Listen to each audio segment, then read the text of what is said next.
നമ്മുടെ ഇന്നത്തെ modern film marketing സ്ട്രാറ്റജിയിൽ എന്തിനെയാണോ ആരെയാണോ ബൂസ്റ്റ് ചെയ്യാനായിട്ട് പബ്ലിസിറ്റി റിലേഷൻ കമ്പനികൾക്ക് കൊട്ടേഷൻ കിട്ടിയിരിക്കുന്നത് അവരെ മാത്രമേ നമ്മുടെ ടിപ്പ് ഓഫ് ദി ഫിംഗർ നമ്മൾ കാണത്തുള്ളൂ ഫോണിൽ. We are absolutely okay with that. And moreover അതിനൊന്നും കുറ്റം പറയേണ്ട കാര്യമൊന്നുമില്ല. കാലഘട്ടം മാറിപ്പോയി, അതനുസരിച്ച് മാർക്കറ്റിംഗ് സ്ട്രാറ്റജികൾ മാറി വരും. പക്ഷേ അങ്ങനെ നമ്മുടെ ടിപ്പ് ഓഫ് ദി ഫിംഗർ അല്ലെങ്കിൽ ഐ റേസിന് മുന്നിൽ ഇല്ലെങ്കിലും ചിലർ നമ്മുടെ ഡേ ടു ഡേ ലൈഫിൽ ഓൾറെഡി ഉണ്ട്. അതിലൊരാളാണ് ബെന്നി പി നായരമ്പലം എന്നാണ് എനിക്ക് എപ്പോഴും തോന്നാറുള്ളത്. പ്രേമലുവിലും ഹിറ്റ് ഡയലോഗായ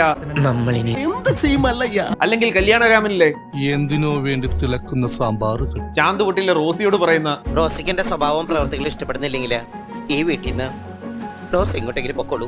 ചോട്ടാ മുംബൈയിലെ അതുമല്ല മിസ്റ്റർ പൂഞ്ഞിക്കര ഫാനാണെങ്കിൽ ഇതുപോലെ അദ്ദേഹത്തിന്റെ പടങ്ങളിലുള്ള കൗണ്ടറുകൾ ഫോണിലെ ഒരു സ്റ്റിക്കർ ആയിട്ട് യൂസ് ചെയ്യുന്നവരാണെങ്കിലോ അല്ലെങ്കിൽ ഡേ ടു ഡേ ലൈഫിൽ നാച്ചുറലി ഇദ്ദേഹത്തിന്റെ ഹ്യൂമറുകൾ നമ്മൾ യൂസ് ചെയ്യുന്നവരാണെങ്കിലോ നേരത്തെ പറഞ്ഞതുപോലെ ബെന്നി പി നായരമ്പലം നമ്മുടെ ഫോണിലും ലൈഫിലും ഓൾറെഡി ഉണ്ട്. ബെന്നി പി നായരമ്പലം സിനിമകൾ നമ്മൾ എന്ന് ഓർക്കുന്നത് കോമഡി സിനിമകളായിട്ടാണ്. As a Benny P Nayarambalam fan അദ്ദേഹത്തിന്റെ ഇത്തരത്തിലുള്ള കോമഡി സിനിമകളിൽ നോട്ടീസ് ചെയ്യുന്ന ഒരു കാര്യമുണ്ട്. എന്ന് വെച്ചാൽ അദ്ദേഹം കിടിലൻ കോമഡി ഡയലോഗുകൾ ക്രിയേറ്റ് ചെയ്തിരിക്കുന്ന സീനുകളിൽ പലതും സിറ്റുവേഷനലി അത് കോമഡി സീനല്ല.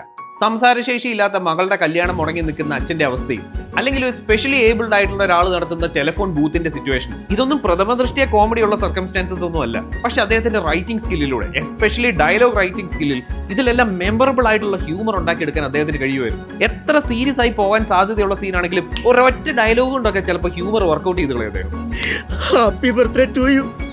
അതിപ്പോ ജോഷി സാർ പോലെയുള്ള ഒരാളുടെ ആക്ഷൻ സീനാണെങ്കിലും ടവറാച്ചൻ ആറാമതൊരുവൻ ജനിച്ച വിവരം മുതലാളി അറിഞ്ഞു കാണുകയല്ല.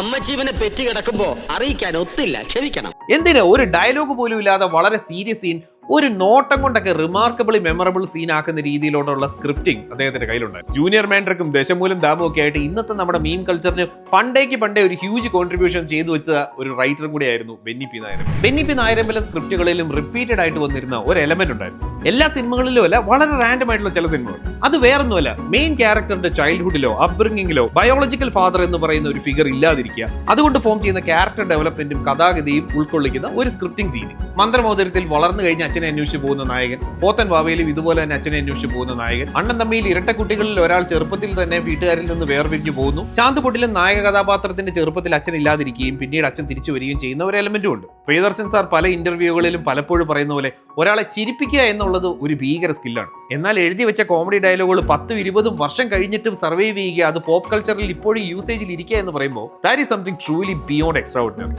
നീ എവിടെ പരിപാടി അവതരിപ്പിച്ചാലും ഇത് തന്നെയാണല്ലോ നിന്റെ വിധി.